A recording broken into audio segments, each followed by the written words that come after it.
It's had plenty of stops and starts, but car makers continue their work to develop a fully self-driving vehicle. And while that technology is being readied for our roadways, something similar is happening up above. Many say a future of autonomous planes piloted by a robot from takeoff to landing is not far off. From California, Joy Benedict has the story. Way before intersection. We see it on the roads. Alexa, show me my calendar. And in our homes. But as we seem to be trusting computers to do more. System has control of yokes. Would you? Increase speed to 145 knots. Could you? Airplane is now accelerating. Fly. Good job, robot. Jonathan Beast Beers spent 16 years as a military pilot. Now he spends his days riding shotgun to a robot. I know I'm testing myself out of a job, but I think it's for the better. As fully autonomous flights are already in the air. This is the future of technology, so either get on board or get left behind. Beers is a test pilot for Merlin Labs, a Boston startup company testing autonomous flight technology thousands of feet above the Mojave Desert in Southern California. What we're building at Merlin truly is the world's most experienced, capable, most flexible pilot. Matt George is the company's founder and CEO. Our system in the future will be able to be the sole occupant of that aircraft, enabling that aircraft to fly fully autonomously without a person aboard. Meet George Jetson. But that true Jetsons lifestyle is not what the company is focused on first. We think that the technology takes place with cargo first. Eventually, I think we'll start to see some transition to that true Jetsons future, where everybody has a flying car in their driveway. But we think there's a pretty long progression. The flight plan to autonomy is moving very quickly. Merlin Labs was just founded in 2018. Bierce came on board a few months later. All right, you ready for a little bit of G's? I am. They first installed their software on this experimental canard. We used this so that we could fly engineers in it as well, so that they could see their code running on the airplane. From the canard to the Long Easy to the King Air, flight after flight after flight, tweaking and teaching the Merlin flight control system to eventually fly itself. I'm seeing so many gadgets and gizmos. How is a computer going to know which one to push or how to communicate with the tower? It is using what's called an onboard inertial navigation system, and it's sensing accelerations on the airplane. The challenge is in getting the plane to fly straight. As autopilot has been around for decades, it's like cruise control on your car.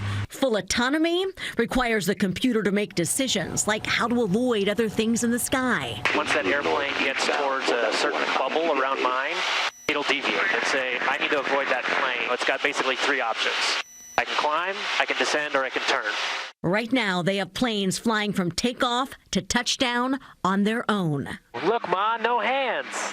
But this technology won't fly unless it can communicate with air traffic control. What are they connecting to? Which is why on this day, engineers in Boston and pilots in California were working together on voice commands. November 90 Delta for traffic. Climb and maintain 6,000.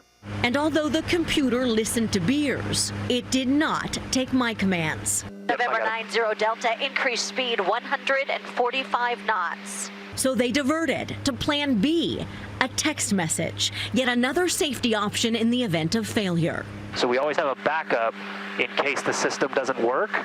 And although Merlin Labs isn't the only tech bird in the flock, it is leading the formation. Working with the FAA Center for Emerging Concepts and Innovation. We are the first ever company in the world to get certification basis on a takeoff to touchdown autonomy system. You guys are this new, fresh company, and you are literally competing with Boeing and these other companies that have been around for decades. We're competing and winning. We're pushing the boundary of what's possible, but doing that in a safe way in collaboration with our regulator. But yeah, we're coming for them. Merlin Labs is building software to be installed on any existing plane, meaning companies won't have to buy a new fleet just to use it. It already signed its first contract with Ameriflight to install its program on cargo planes scheduled for takeoff in 2023. Enabling e-commerce purchases purchases to be able to move around the country autonomously. So you'll still have a safety pilot aboard, just like with autonomous vehicles where there's still a safety driver aboard. But the aircraft will be flying autonomously from takeoff to touchdown, integrating with air traffic control and carrying your Amazon purchase in the back. So at first, it may be one pilot instead of two, and then none. But since the plane is flown by a computer, Bierce says there are many advantages. It doesn't care what it sees in front of it. It's only using data in order to fly. Bad weather, smoke from wildfires, or rugged remote terrain are no longer factors for flight. If it saves people's lives and saves assets in the long run, then awesome. That's why I'm here. But convincing consumers to get on board, even in theory, may not be as easy. Building that social license with the public is really critical. It's time, trust, and lots of repetitions. By those small incremental steps is how you fundamentally change something as large as the World's Air Network. A task as big as the blue.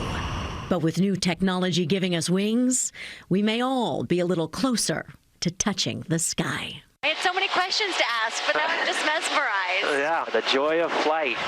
For CBS Saturday Morning, Joy Benedict, Mojave, California. It seems like this can happen a lot faster than autonomous cars because autopilot's been around for so long. Right. Even also, there's less planes traffic. than Well, in the sky than there maybe are not cars. less traffic, but fewer. Right? Yeah, well, I'm one of those folks. I understand the trust factor because, I don't know. You wouldn't do it? Or?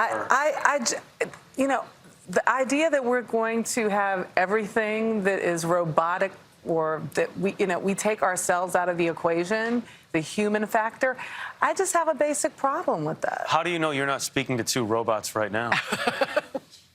Tonight, tens of thousands of veterans will spend the night without a roof over their heads. But in Los Angeles, some are finding shelter in a village of tiny homes, as Joy Benedict reports in tonight's Weekend Journal. The west side of Los Angeles is known for giant waving flags and patriotism. But nestled behind the gates of the Veterans Affairs compound, it is the smallest of symbols that seem to have the biggest impact on those who served.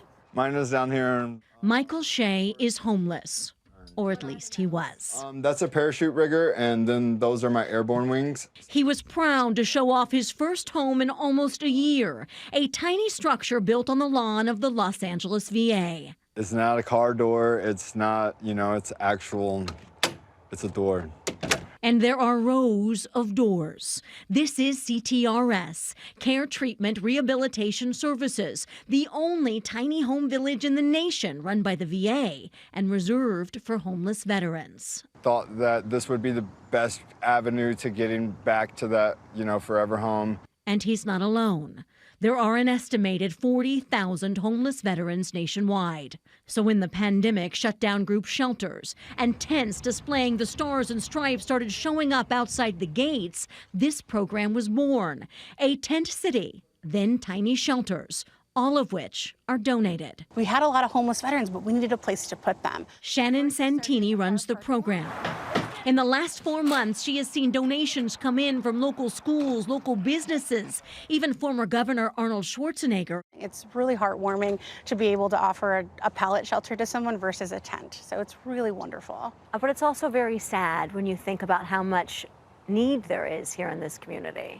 Veterans right now are coming here from all across the country saying, we saw that you have this pallet shelter. Can we come to it? But this is just the beginning. 5 years since I had my own place. 5, 6 years. Warren Miller moved into one of the first tiny shelters in October. A few weeks ago, come into my little humble abode. He unlocked the door to a real home. I love the smile you're wearing these days. Thank you. I got something to smile about. And although Shea is just thankful for his tiny shelter, he's starting to realize he deserves more. The longer I became homeless, the more undeserving I felt. So the more times I closed that door, the more I started to feel I deserved a home. Not just a door, a gateway to a fresh start and hopefully a home for all who served. Yeah. Feels good. Feels good. Joy Benedict, CBS News, Los Angeles. Welcome back to CBS Saturday Morning. The city of Los Angeles swore in a new fire chief yesterday, and for the first time in history of the department, she is a woman. Kristen Crowley will lead the nation's third largest firefighting force in our second biggest city as a push for diversity continues in a male-dominated field. Joy Benedict takes a look at both the history of women firefighters and how Crowley hopes to encourage more to sign up. They are the first on the scene. From the air, on trucks, and on the ground, they are our rescuers and our defenders. But hidden among the storied precision of helmets and overcoats,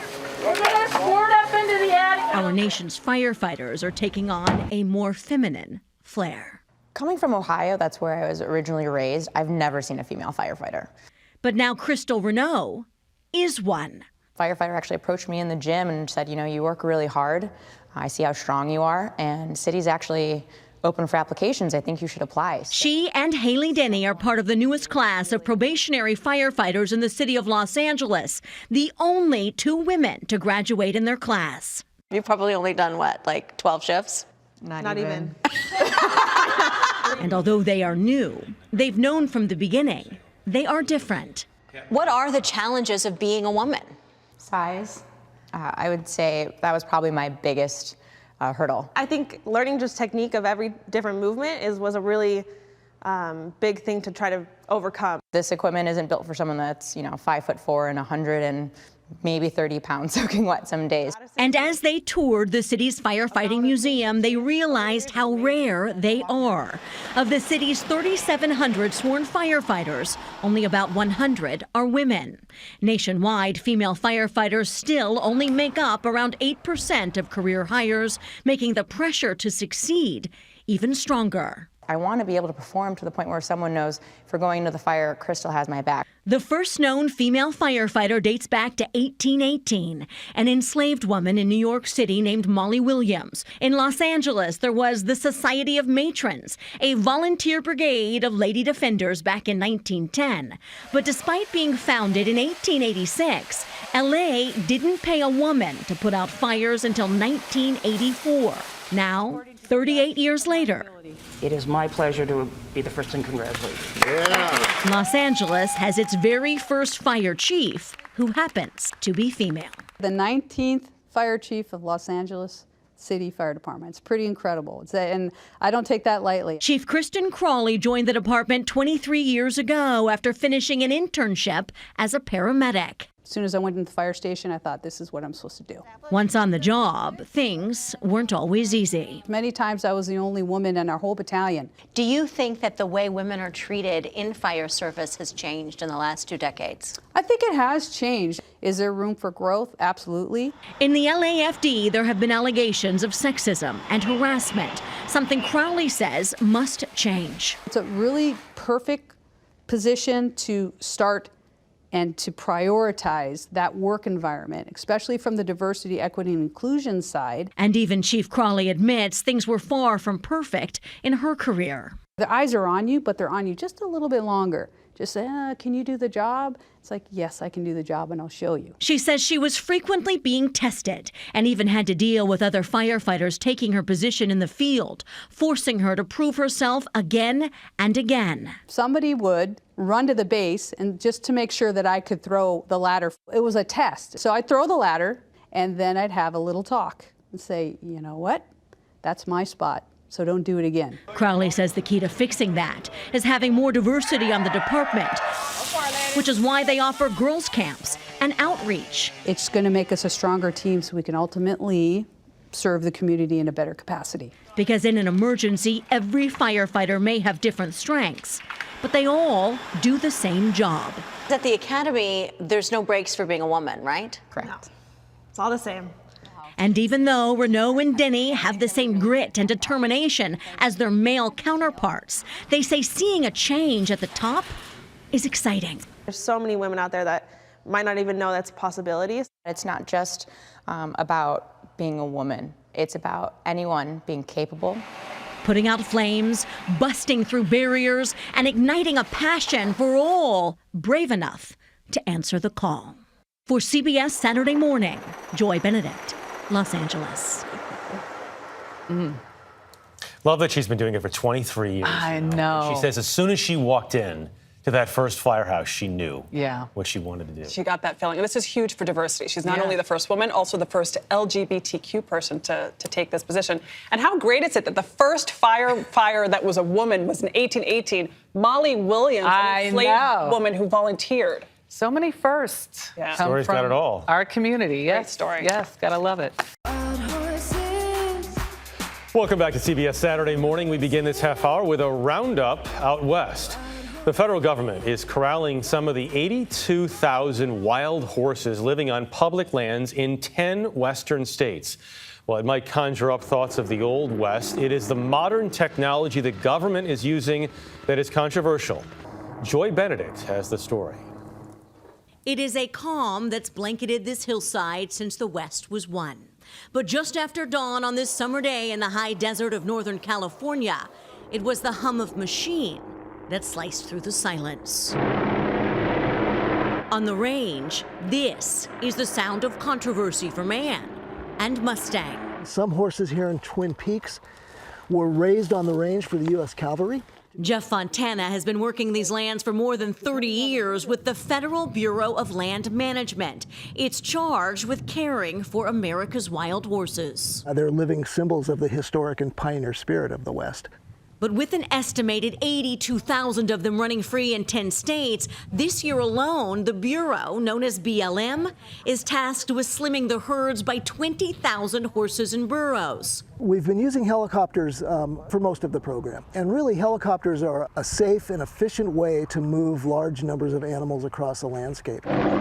As the chopper descends on a group of horses, it pushes in, pulls back, pushes in again, eventually corralling them into a trap. But how dangerous is this for them? Well, injuries occur. You know, we're talking about wild horses, wild animals that have never been around humans. But our track record is really good in this program. Injuries resulting in death from our gather activities are less than 0.5%. But of course, you have to understand how traumatizing or sad it is for the public to see you lose any horse. Sure. It's also a situation we're trying to avoid, losing horses on the range due to degraded resources.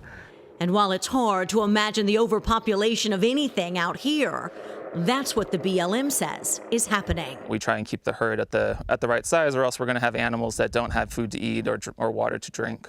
Jason Luderman works for the National Horse and Burro Program. It's operating 46 roundups in the West this year, including this one in California. Wild horse and burro herds increase at 15 to 20% a year. If we weren't here to manage that growth, the herds will keep growing. Eventually, they will degrade the land enough to where they will run out of food and water. So you're basically saying that you manage the herd to keep the herd? That's exactly right. Yep. Our goal is to manage healthy herds on healthy public lands. And so the way we can do that is to make sure that there's enough resources out here for those animals to survive.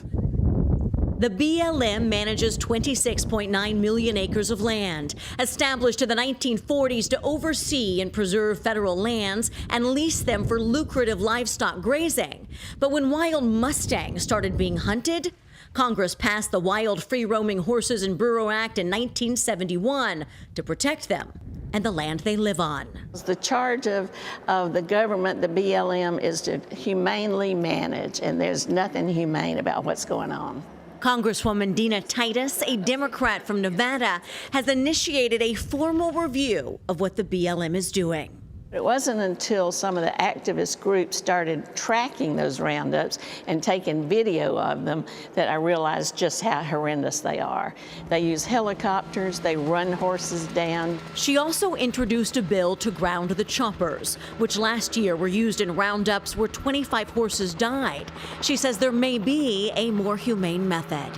They charge a high rate. I say if you don't use helicopters, you can hire a cowboy. So save a horse and hire a cowboy. They know how to round up horses, and I'm sure it's more humane than this. The Bureau of Land Management spent more than $450 million in the last 5 years on its Wild Horse and Burro program. $25 million went to gathering animals, but most of the money goes to caring for horses in long-term captivity. Unadopted animals are cared for long-term in what we call off-range pastures. These are big open grasslands for these animals to roam for the rest of their lives. And yes, it does cost about 60% of our budget to care for the unadopted and unsold animals. And although the horses are up for adoption, that program is drawing concern as well, as the BLM only monitors adopted horses for the first year. We don't place them in private ownership if we believe that people have the intent to sell them for slaughter, and we try to monitor that as best we can. But still, it does happen. It's happened. You know, I can't deny that those kinds of things have happened. It's something that we're acutely aware of and always on top of. And as for using cowboys to round up Mustangs, they stopped doing that back in the 70s. And I've talked to people who worked in the program prior to the use of helicopters, and moving horses from horseback was just a really, really difficult situation. But on this morning, the Bureau of Land Management collected 46 horses, including 6 foals. Most of the animals were sent to temporary holding facilities, except 2. A vet euthanized them for poor health. And although a handful of these horses will receive birth control and be released, the rest will now live a domestic life off the range and away from the land that once made them wild and free.